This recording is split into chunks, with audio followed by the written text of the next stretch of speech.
Good morning. Welcome to Allen Avenue Unitarian Universalist Church's in-person and online worship.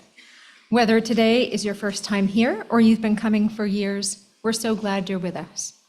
My name is Erica Bartlett. My pronouns are she and hers, and I'm the chair of the worship committee. We are a growing community that transforms lives through the power of love. Our mission calls us to celebrate diversity, encourage spiritual growth, and promote social responsibility while we travel on and care for the earth. A special welcome to those at home who are joining us on Zoom today. If you're attending for the first time, please go to our website and fill out the welcome card so we can know more about you.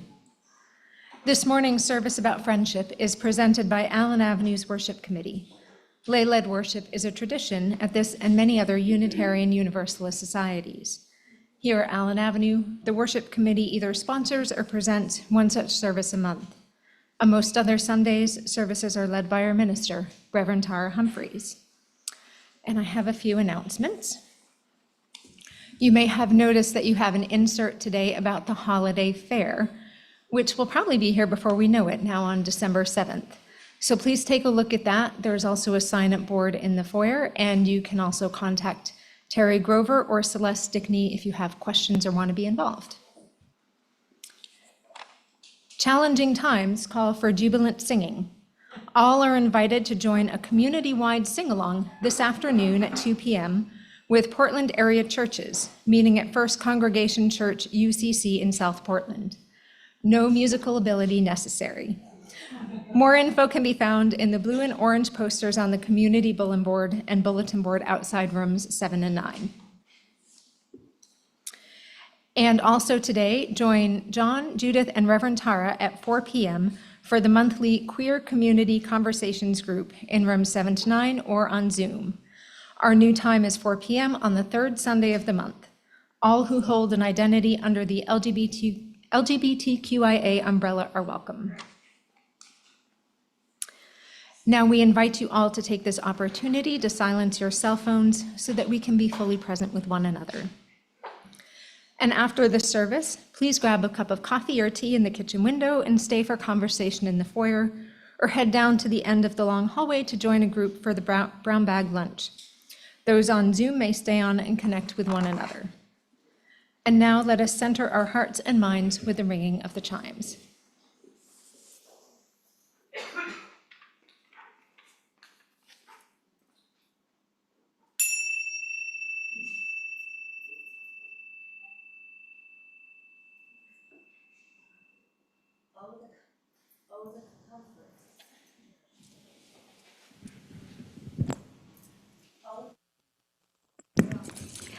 Oh, the comfort, the inexpressible comfort of feeling safe with a person, having neither to weigh thoughts or measure words, but pouring them all right out, just as they are, chaffed and grained together, certain that a faithful hand will take them and sift them, keep what is worth keeping, and then with a breath of kindness, blow the rest away.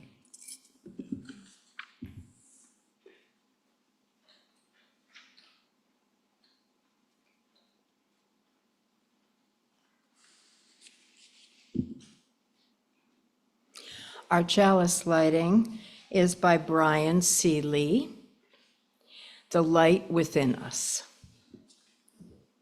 We light our chalice as a symbol of the light within us and the life that flows through the world around us.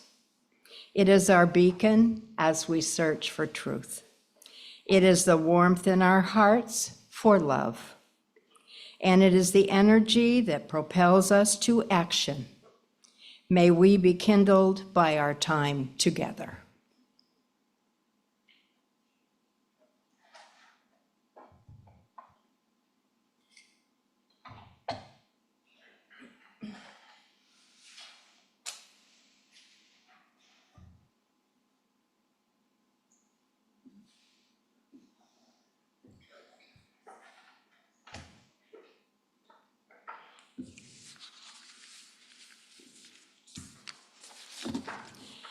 Would you join us on your feet or in spirit for the first hymn, Number 346, Come Sing a Song with Me.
I'm Kate Sullivan, a member of the worship committee, and The Time for All Ages was written by our Susie Hubley, who's homesick today, so I'm her stand-in.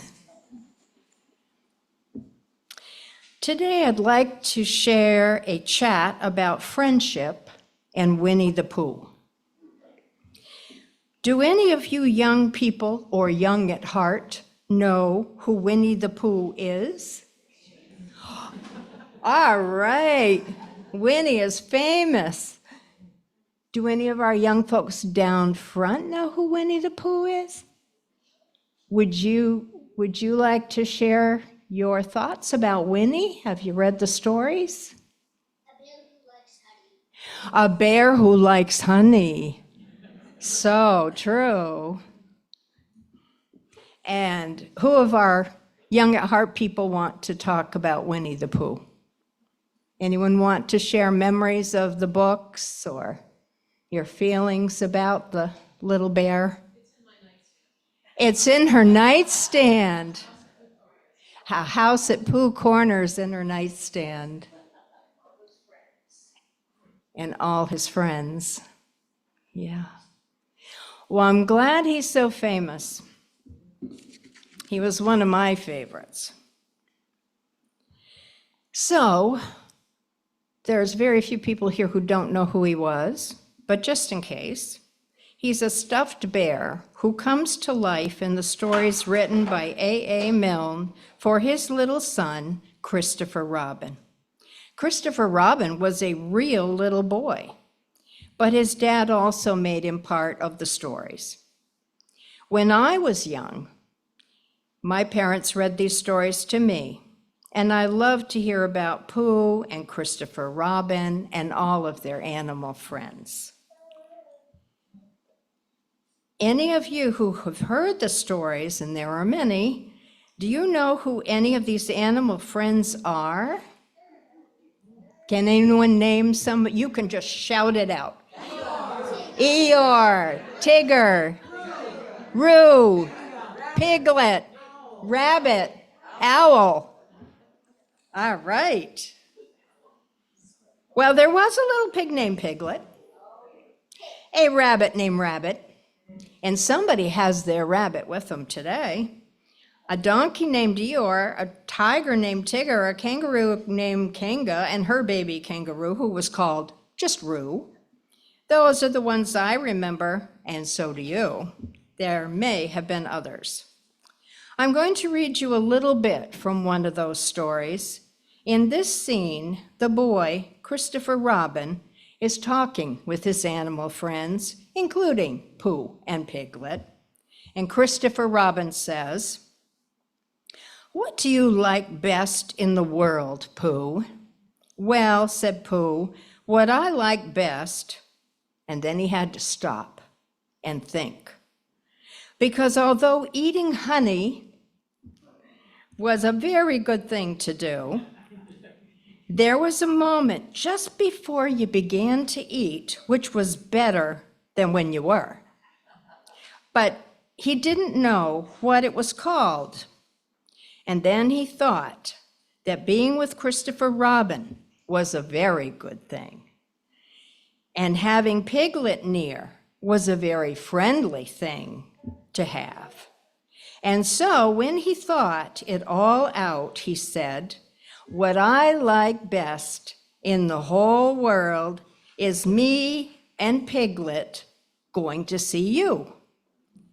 And you saying, 'What about a little something?'" Meaning a little snack. And me saying, "Well, I shouldn't mind a little something. Should you, Piglet?" And it brings a hummy sort of day outside and birds singing. So that was what Pooh liked best and what made him happy. Being all comfortable with his friends and having a snack together on a beautiful day. I enjoy doing that too. Do you have a friend who makes you feel comfortable and happy? My little helper down front, do you have a friend who makes you comfy and happy? You don't know? Okay. Does anyone else?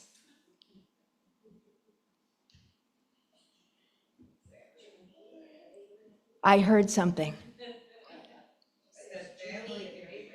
Judy, Junie, and Ray Ray. Okay.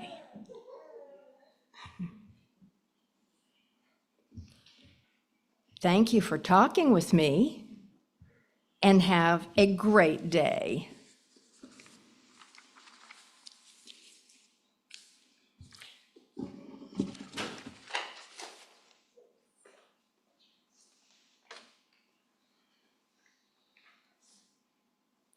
In a few moments, some of us will leave the sanctuary to enjoy religious education programming. But first, I'd like to invite Calvin, our lamplighter, to join me in the pulpit. A lamplighter is entrusted to transfer the light of the sanctuary chalice to the lamp and then go forth to Ari, where he will light the chalice there.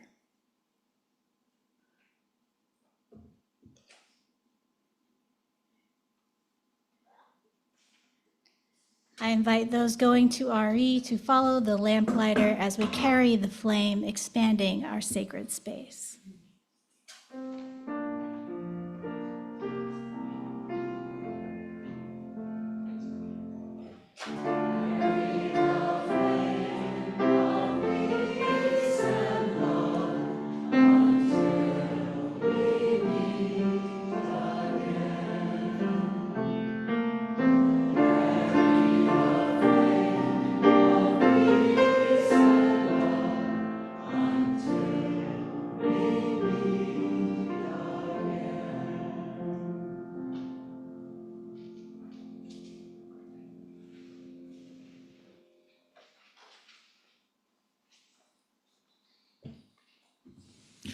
Good morning. My name is Mike Luce, member of the worship committee.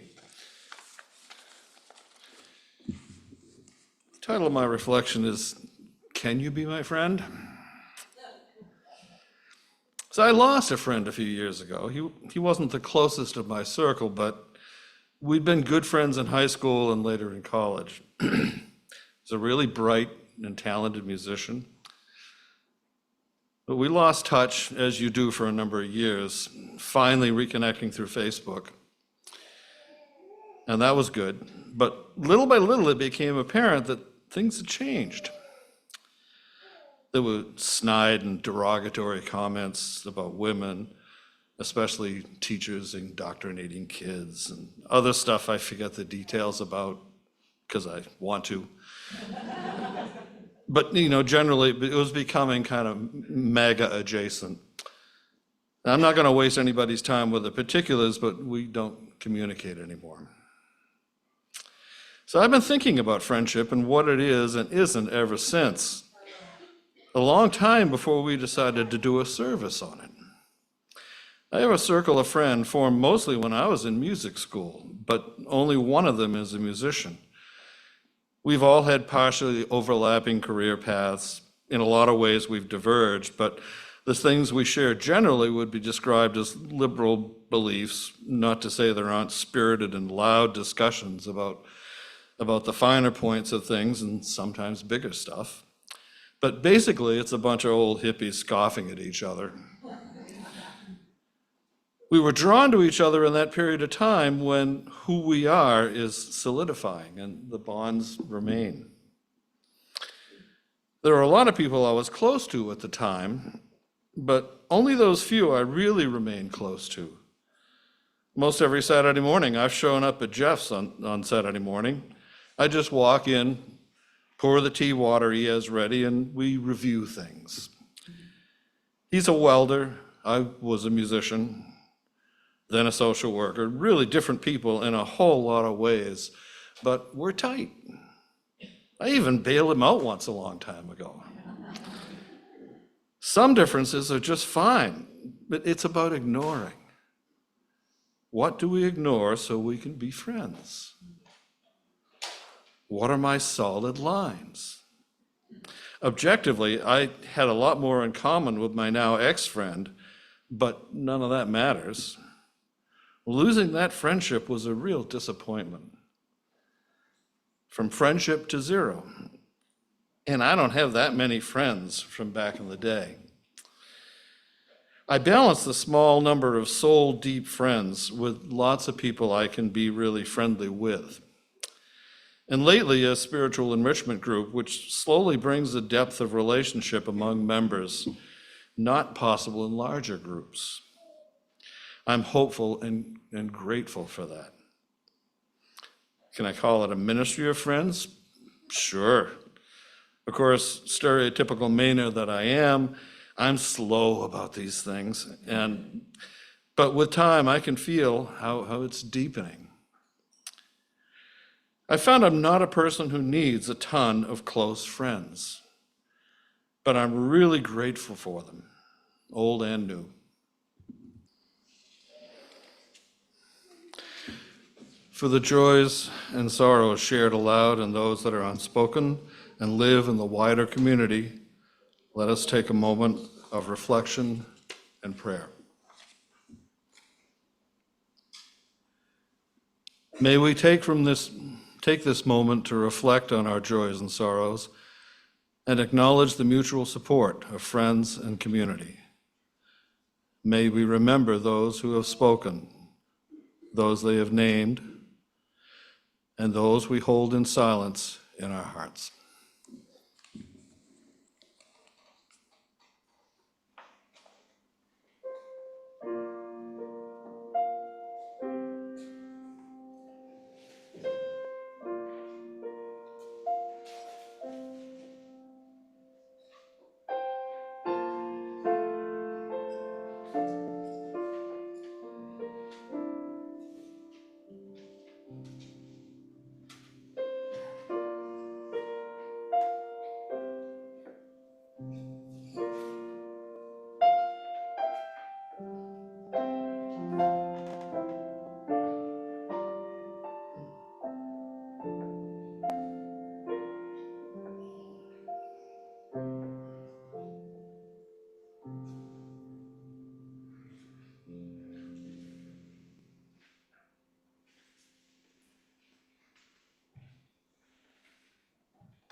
I've been thinking a lot about the value of friendships lately.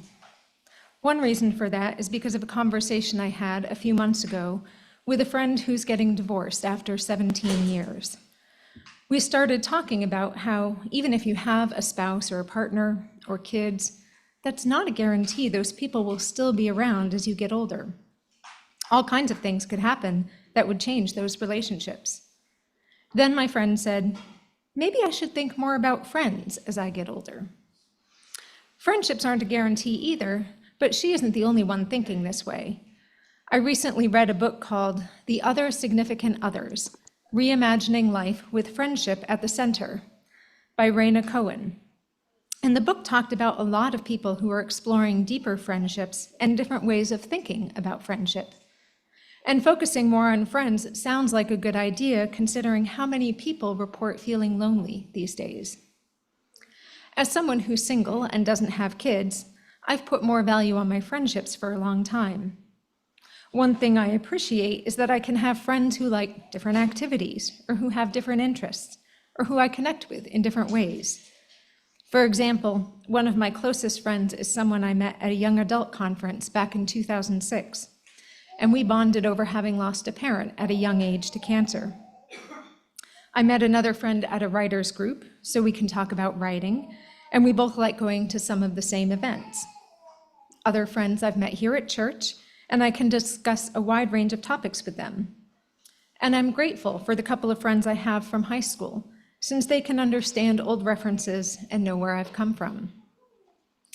Still, I've never thought about the sort of platonic partnerships discussed in The Other Significant Others, where people in those relationships will sometimes move to remain co-located, act as co-parents, consult each other about big life decisions, or do just about anything a romantic partner would do except having a physical relationship. But when I read about older single women choosing to live together for companionship, cost sharing, and to just watch out for each other, I could see the appeal. Thinking about this reminded me of something I read in a different book, Platonic: How the Science of Attachment Can Help You Make and Keep Friends, by Marissa Franco. In that book, Franco pointed out that our society doesn't place much value on friendship, that we, quote, typically see platonic love as somehow lacking. But it wasn't always that way.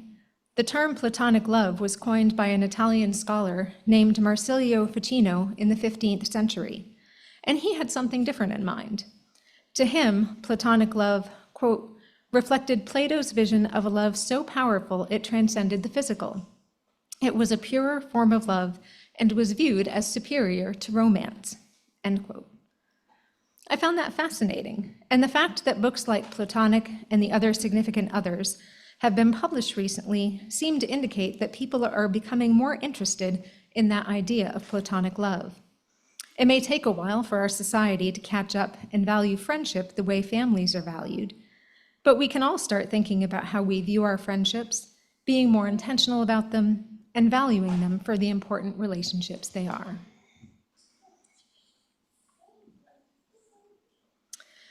And now is the time in our service where we engage in the spiritual practice of generosity. Our gifts support the ministries of this congregation and our work in the broader community. Each week, 1/3 of our offering is given away to a local nonprofit organization doing work to advance our shared values in the world. This month's Share the Plate recipient is MUSAN, the Maine Unitarian Universalist State Advocacy Network, which is a statewide advocacy and public policy network anchored in UU faith. Donations can be made now as the basket is passed through the donate button on our website, or if you're a member on Breeze. If you're visiting for the first time this morning, please know that your presence is your gift to us. At this time, our offering will be collected and gratefully received.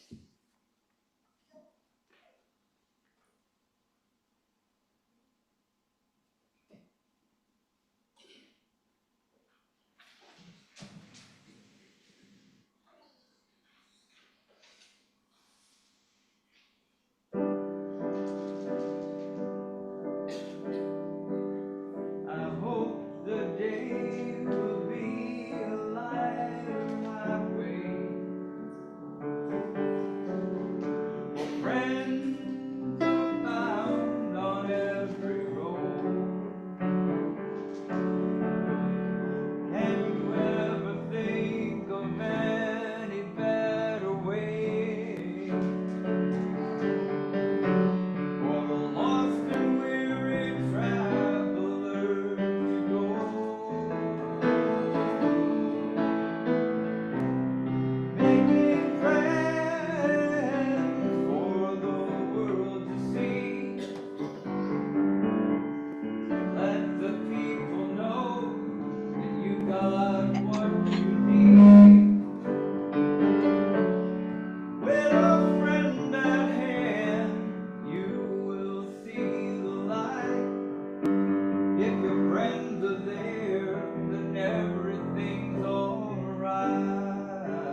When your friends are there, then everything's alright.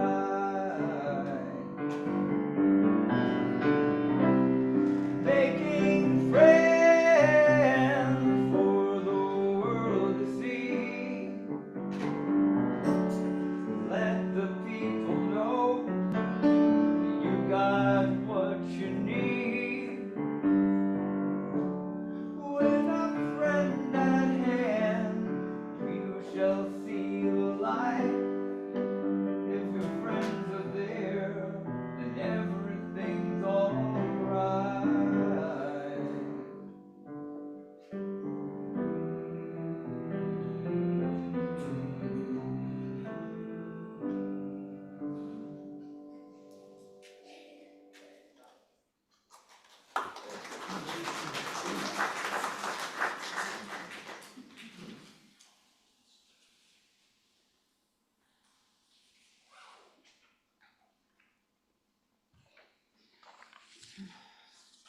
That was beautiful.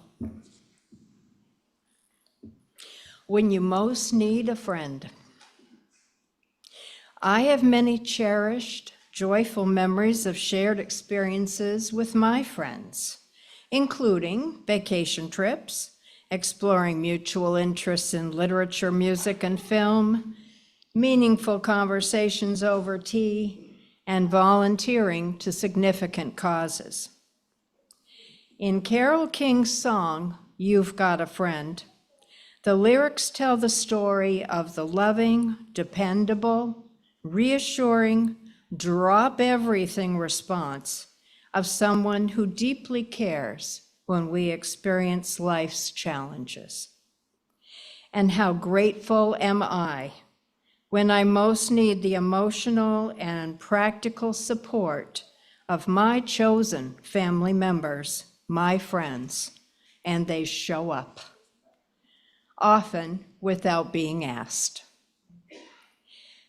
After the sudden death of my dad, I had weeks of dark nights, missing the empathy and compatibility of my best sounding board. My mother and younger brothers were equally devastated, so it was my friends who patiently listened to the outpouring of grief and loss, like what I would miss and never have with him again. There is a book called Crazy Time: Surviving Divorce and Building a New Life, about the emotional reactions and sometimes unhinged behaviors common to people trying to navigate the troubled waters of divorce. When my marriage ended, I didn't recognize myself, and I couldn't imagine what my life would become. I was stepping off a cliff, not knowing how far I would fall and if I would land unbroken. How happy am I that my pain was held in the balm of love by my friends. I was comforted and my suffering eased by their loving care. No matter how crazy I sounded, I'm off for a month in an ashram in India next week. Yes, I had been reading Eat, Pray, Love by Elizabeth Gilbert. Or calling them at 2 a.m. to sob, not talk. My friends hung in there. And sometimes they just showed up at my door with food, washed my clothes, rubbed my back, read to me, and put me to bed. I want to briefly acknowledge my friends and family here.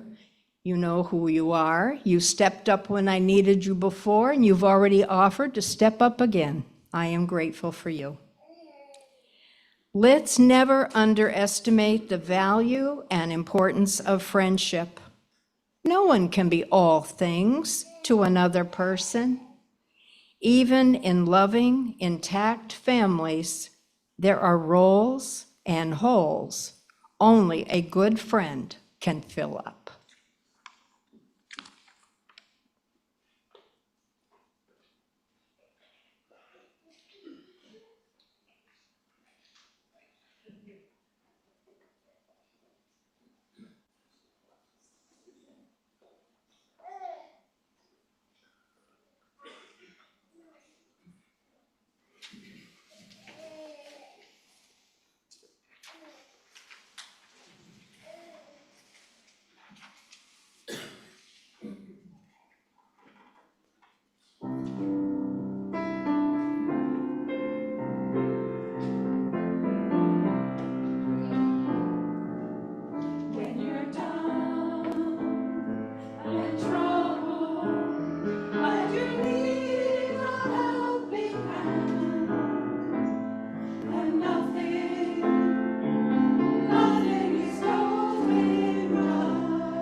Good morning. I'm Rick Kimball, a member of the Worship Committee. I was walking backward the other day when I bumped physically into a stranger who was also walking backward. It's hard to see where you're going when you're backing up, unless you strap a mirror to your head, something neither of us had done. We scowled at each other, which is also hard to do when you are standing back to back. Then we backed off in our own directions. Friends had told me that walking backward, also called retro walking, has health benefits not found in walking forward. Given that fact, I was going to walk backward all the way to this microphone, but I was afraid I would trip and fall behind the pulpit where the next speaker would stand on me. The benefits of backwardness lead me to speak this morning of backward friendship, which is friendship based not on sameness and immediate initial trust, but on difference and immediate initial distrust.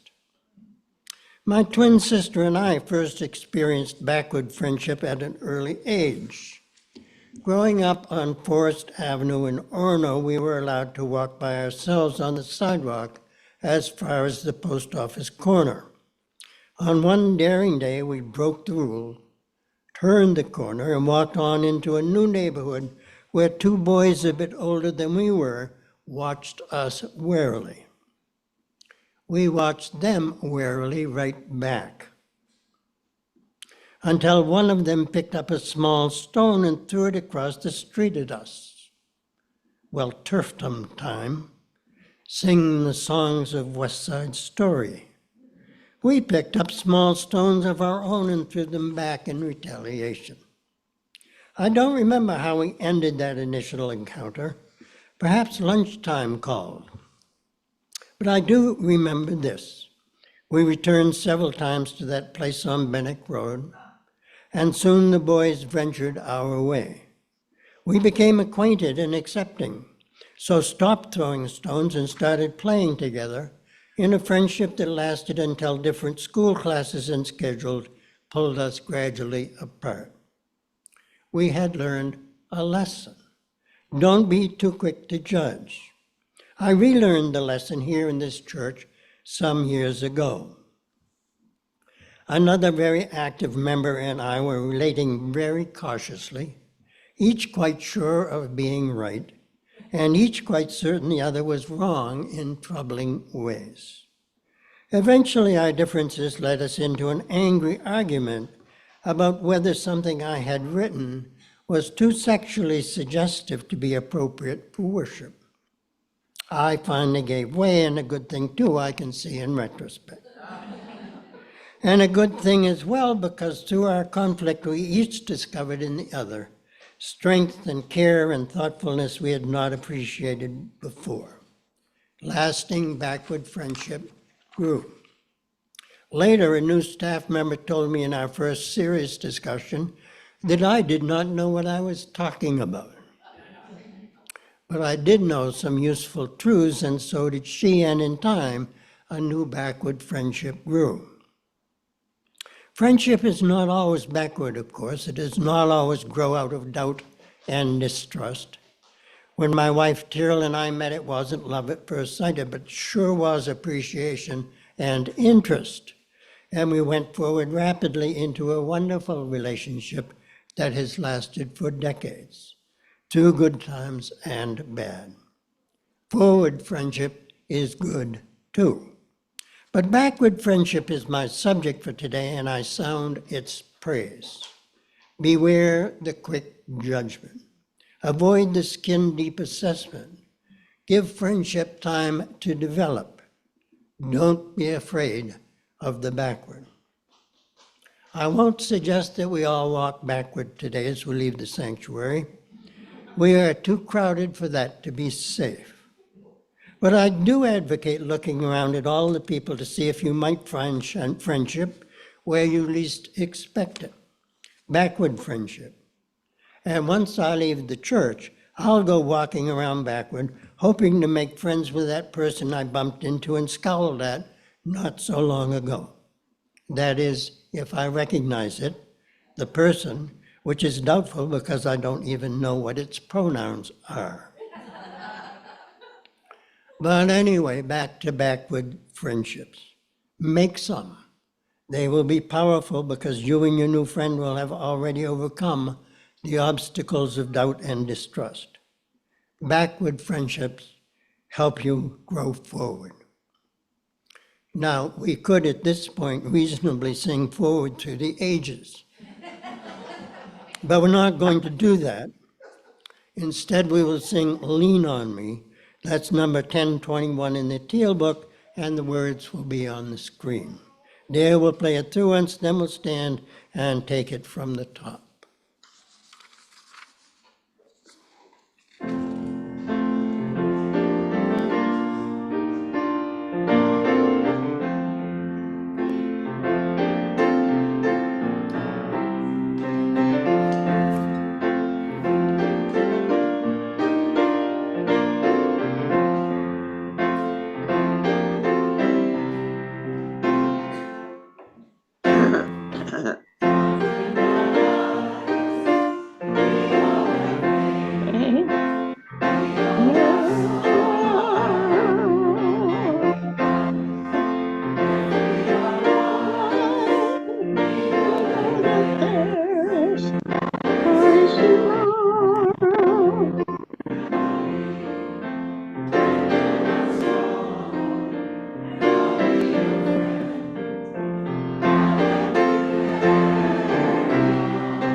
Take courage, friends.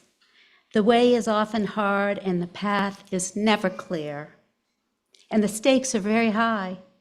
Take courage, for deep down there is another truth. You are not alone.